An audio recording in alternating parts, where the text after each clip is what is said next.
A Associação Brasileira de Combate à Falsificação divulgou nesta terça-feira um balanço das ações realizadas em 2017 e novos dados sobre contrabando e produtos pirateados. Bom, e para falar sobre esse assunto, eu recebo agora o advogado Rodolfo Ravazini, que também é diretor da Associação Brasileira de Combate à Falsificação. Tudo bem, Rodolfo? Tudo bem, é um prazer estar de volta aqui. Prazer é nosso recebê-lo novamente. Vamos lá, conta pra gente um pouquinho. Qual que é o resultado, então, desse balanço que vocês tiveram dessas ações realizadas no ano passado? Primeiramente, houve um incremento no número de operações realizadas pelas autoridades após denúncias e investigações da BCF. Nós fechamos o ano com 471 operações realizadas.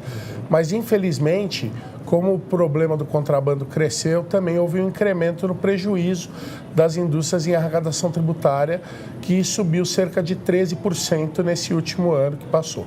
O que explica esse crescimento no número de contrabandos, de produtos pirateados? Bom, isso é devido, primeiramente, à alta carga tributária, à grave crise econômica que assola o país, à perda de poder aquisitivo de uma grande parcela da população que migra para esses produtos falsificados e contrabandeados, que são mais baratos por não pagar imposto.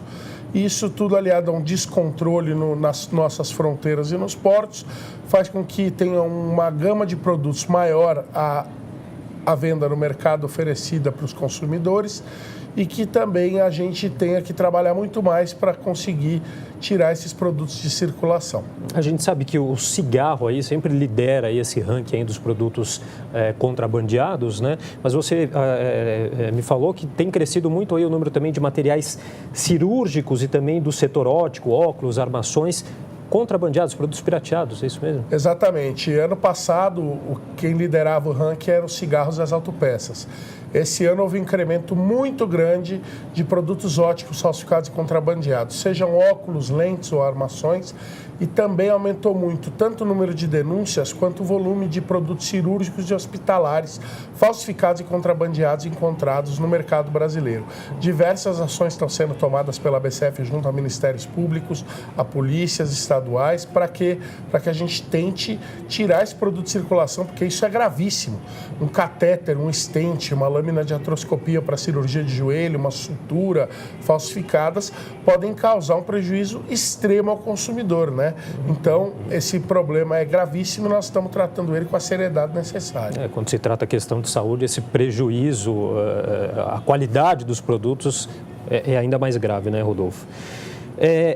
O que significa? A gente tem aí um prejuízo estimado aí de aproximadamente 145 bilhões de reais no ano passado, com contrabando e com produtos pirateados? Exatamente. O contrabando e a falsificação nesse último ano causaram prejuízo tanto em arrecadação tributária como em perda de faturamento das indústrias de 145 bilhões de reais, um valor superior em 15 bilhões ao prejuízo do ano anterior, que havia sido de 130. Ou seja, houve esse acréscimo exatamente pelo descontrole das fronteiras. O governo continua a cortar a dotação orçamentária da polícia, da Receita, em vez de investir nessas forças de segurança. E, infelizmente, os produtos contrabandeados que chegam aos grandes centros como São Paulo, Rio de Janeiro, vêm acompanhados de drogas e armas, porque as quadrilhas que operam nas áreas de fronteira com esses produtos são as mesmas que trazem drogas e armas para os grandes centros, fazendo com que haja uma escalada de violência, além de atrapalhar, obviamente, com esses produtos, a retomada da economia e a manutenção dos empregos no país. Quer dizer, tem uma relação total, a crise econômica com esse aumento da falsificação e do contrabando. Evidente, porque com a crise econômica, principalmente as classes C, D e E, ao perder poder de compra, acabam migrando para o produto mais barato. Agora, é o que eu sempre digo, o produto mais barato, se tratasse única e exclusivamente de mídia, software ou de confecções, são produtos que estão lesando o Estado e lesando a indústria. Ponto. Agora, todos os outros produtos falsificados, independente de serem cigarros, bebidas, remédios, autopeças e por aí vai, todos vão causar um mal para a saúde ou para a segurança do consumidor.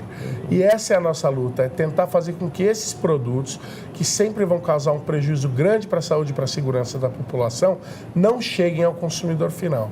Essa é a principal bandeira da BCF, é por isso que nós atuamos em conjunto com as autoridades, para não deixar esse produto chegar no consumidor, porque o produto falso, independente dele ser feito aqui na China ou em Bangladesh, ele não tem qualidade, ele não é feito dentro dos padrões, ele não é feito com matéria-prima de primeira qualidade e ele sempre vai causar um prejuízo muito grande para o consumidor. Qual que seria, então, a solução para todo esse problema, Rodolfo? Reforma tributária? Enfim.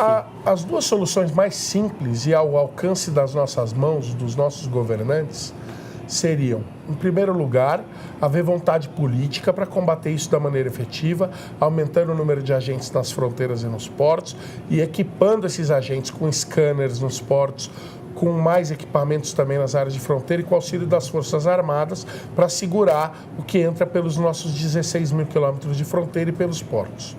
Em segundo lugar, e tão importante quanto, é haver uma reforma tributária, porque a tributação é brutal em cima da indústria, em cima do comércio, e isso faz com que esses produtos originais percam competitividade frente a esses produtos importados. Eles são muito mais caros, em virtude da alta tributação.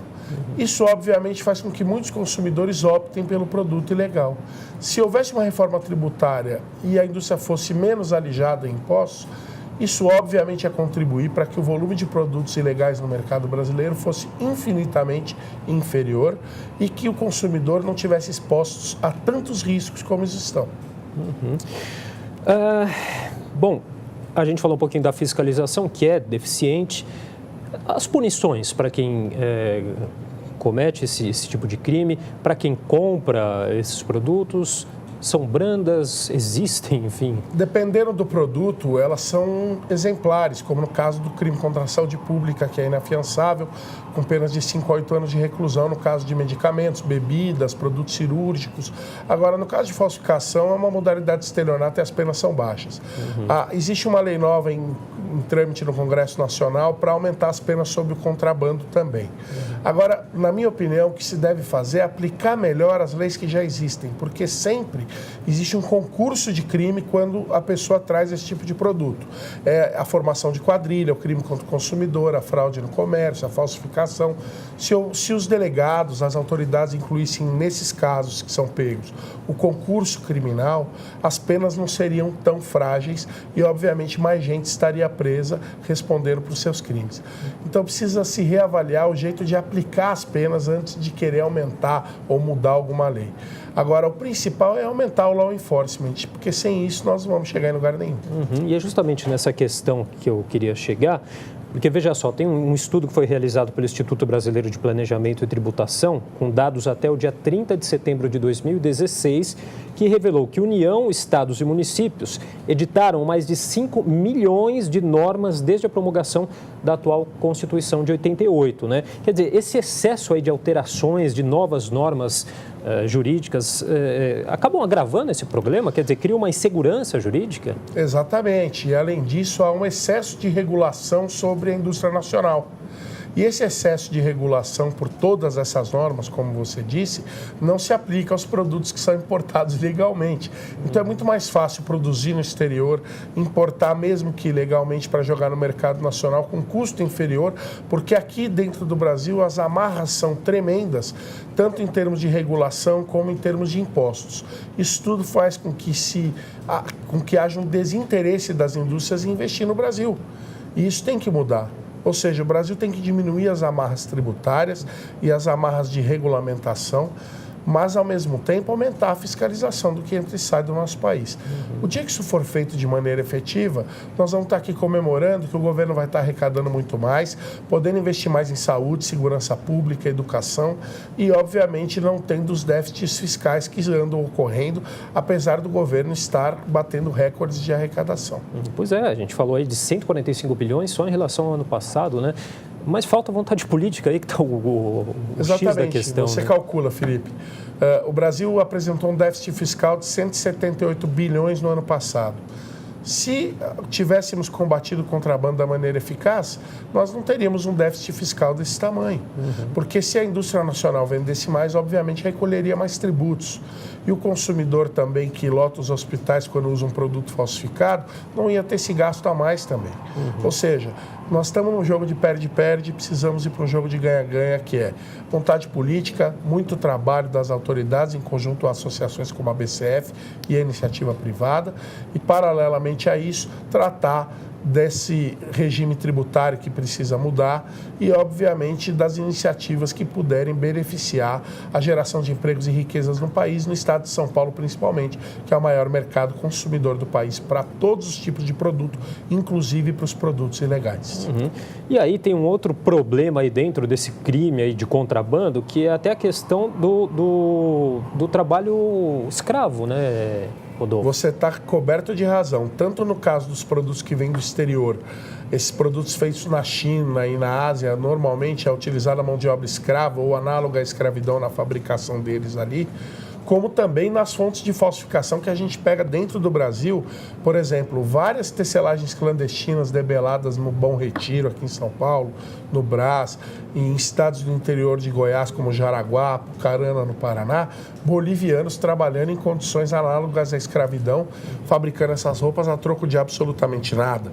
Ou seja, quando você compra um produto falsificado, você está incentivando uma cadeia de crime organizado, você está incentivando uma escravidão moderna, você está incentivando que aumente uma escalada de violência nos grandes centros do Brasil. Pode-se fazer uma analogia com o que disseram a respeito, por exemplo, do Rio de Janeiro, que o consumidor, quando adquire droga nos morros, para usar nas áreas nobres do Rio de Janeiro, ele está ajudando o crime organizado. A mesma coisa pode-se dizer do consumidor que compra um produto falsificado e contrabandeado, porque essas quadrilhas de crime organizado são as mesmas que trazem drogas, armas e violência para o nosso país. Tá certo. Queria agradecer mais uma vez aqui a participação do advogado Rodolfo Ramazzini, que é diretor da Associação Brasileira de Combate à Falsificação. Rodolfo, muito obrigado. Foi um prazer, muito obrigado.